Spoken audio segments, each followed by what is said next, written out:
Believe it or not, I have some good news. It looks like Warner Brothers Discovery is actually on the path to recovery.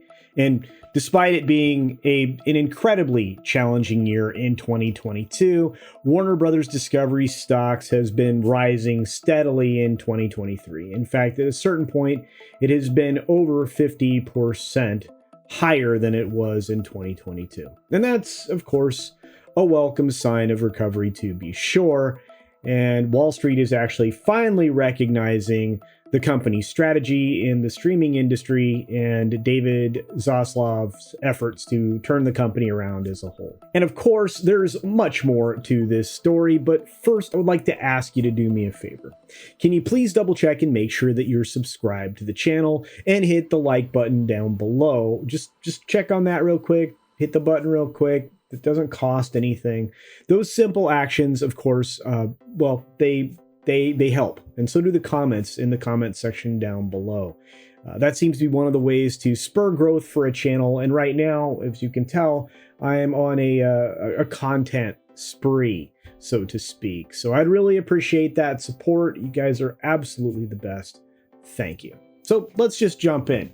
See, it's been a tough year for Warner Brothers Discovery as the company has faced a brutal financial picture, because of the Reverse Morris Trust spinoff that they underwent.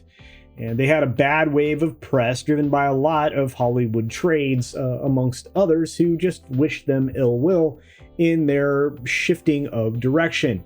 However, because of the rise of streaming and the shift in consumer behavior, Warner Brothers Discovery, they'd figured out the right path to bounce back and become a favorite for some reason on Wall Street. Last year, the company's stock price, as I mentioned, plummeted to its lowest amongst its Hollywood peers or big media peers.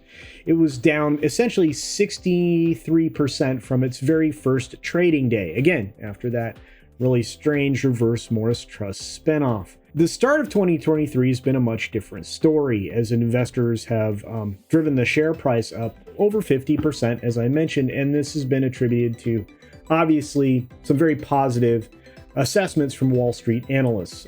This would include someone like Brett Feldman at Goldman Sachs, who has dubbed Warner Brothers Discovery as his favorite media stock. Feldman believes that Warner Brothers Discovery is well positioned to drive EBITDA growth and deliver its balance sheet in 2023 as it pursues approximately $3.5 billion in merger synergies and relaunches its flagship streaming service. However, Warner Brothers Discovery is also faced with a challenging history from 2022, as David Zaslav faced a lot of criticism for cutting content from HBO Max in the name of, cost-cutting measures. This resulted in a sagging stock price throughout the year, and Zaslav trimming the fat through multiple rounds of layoffs and the cancellation of the terribly conceived CNN Plus streaming service.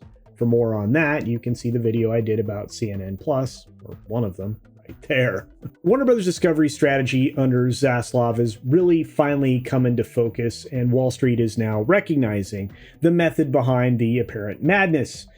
With investors' new skepticism of the streaming business model, studios are struggling to turn their direct-to-consumer, or DTC, operation into something that can actually make a profit. Warner Brothers Discovery's solution to this, of course, is to backtrack from their strict walled garden concept that all of them decided to adopt early on, approaching the idea that they will license their content out to others. And they will take some of their yanked programming from HBO Max and other places, allow third parties to use them for ad-supported television or FAST providers. And again, in fact, if you look right there, you can see in a recent 6-minute daily video that I did that I was talking about Roku setting up a channel for just that purpose. Makes a lot of sense. The move for Warner Brothers Discovery positions it for success in a lot of different ways because it has a massive and diverse content library, which again is not only suitable for FAST, which is, of course, going to see massive growth in the coming years. But it's also something you can distribute to other linear programmers. Now, they've licensed their content elsewhere, including, obviously, Ted Lasso, which is playing over at Apple. They also license Abbott Elementary to ABC. That would be Disney. They're offering many of these types of programs to generate additional revenue streams that wouldn't be possible if they did what Disney did and they just funneled everything into one bucket instead of having lots of buckets. This is something that content creators here, like myself and of course Midnight's Edge, have talked about for years now.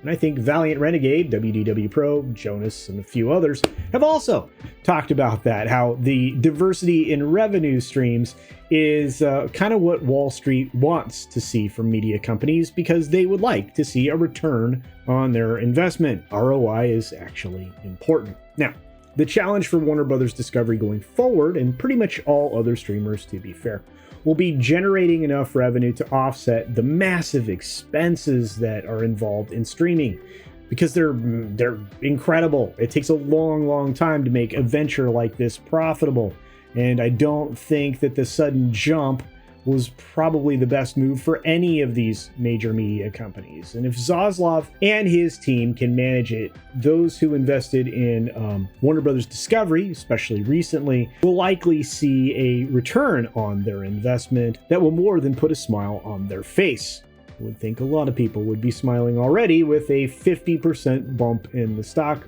market share price, but hey, that's just me.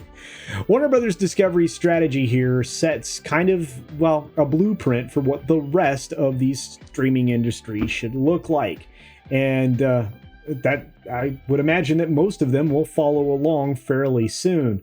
The only ostrich I think that there will likely to be, that is the ostrich that's keeping its head in the sand, will be Disney. Believe it or not, that may be of benefit to everybody, including them.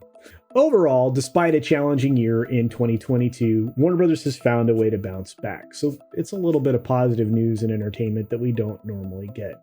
It's obviously becoming a favorite on Wall Street, and you know what? I don't blame them. I mean, who would have thought that diverse revenue streams and a well-positioned strategy would be the key to success in the streaming industry? Don't I have a video on that right there? I think I did that a while ago. Let me know if you have any clue what studio is likely to fall into this way of thinking in the near future. I would appreciate that if you want to throw that into the comments down below. I think that'd be a fun conversation. And again, there are many stories related to this that I have done. In fact, you can find more of them here.